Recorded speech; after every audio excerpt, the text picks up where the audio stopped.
Congress party ने मुनुगुरु assembly हलके के जमीनी इंतखाब के पेश नजर साबिक रुकन पार्लियामेंट पलवाई गोवर्धन रेड्डी की दुख्तर पी श्रावंती को पार्टी उम्मीदवार बनाया है। कुल हिंद कांग्रेस के जनरल सेक्रेटरी मुकुल वासनिक की जानिब से इस सिलसिले में एक सहाफती बयान जारी किया गया, जिसमें बताया गया कि सोनिया गांधी की मंजूरी के बाद श्रावंती को मुनुगुरु असेंबली हलके से कांग्रेस उम्मीदवार बनाया गया है। कांग्रेस पार्टी ने पार्टी टिकट के लिए कई कायदीन दावेदार थे। श्रावंती के अलावा सी कृष्णा रेड्डी, टी रवि कुमार, कैलाश और दूसरे भी टिकट हासिल करने के लिए काफी दौड़ धूप कर रहे थे। बताया गया कि पार्टी टिकट के ख्वाहिशमंदों की तादाद में इजाफे को देखते हुए पीसीसी सदर रेवंत रेड्डी और सीएलपी लीडर भट्टी विक्रमार्का ने उनसे बातचीत करते हुए तमाम की राय हासिल की और उम्मीदवार के इंतखाब के मामले को पार्टी हाईकमान पर छोड़ दिया।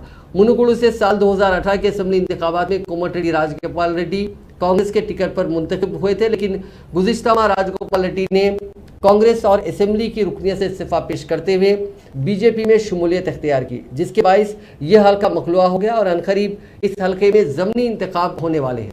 अगरचे के इलेक्शन कमीशन की जानिब से ज़मीनी इंतखाब के इनेकाद के सिलसिले में अभी तक कोई शेड्यूल जारी नहीं किया गया, लेकिन राजगोपाल रेड्डी के इस्तीफे की मंजूरी के बाद से ही इस हल्के में सियासी सरगर्मियां शुरू हो गई हैं, जहां अब तक टीआरएस और बीजेपी ने जल्द से आम भी मुनक्किद कर लिए। ज़मीनी इंतखाब के पेश नज़र कांग्रेस ने सबसे पहले अपने उम्मीदवार के नाम का ऐलान कर दिया, जबकि बीजेपी से कोमटिरेड्डी राजगोपाल रेड्डी ही उम्मीदवार होंगे। ताहम पार्टी ने उनके नाम का सरकारी तौर पर ऐलान नहीं किया। हुक्मरान जमात टीआरएस भी एक ताकतवर उम्मीदवार की तलाश में है। इस हल्के से कृष्णा रेड्डी को उम्मीदवार बनाए जाने का इम्कान है, ताहम टीआरएस क़यादत ने इस सिलसिले में अभी तक कोई फैसला नहीं लिया।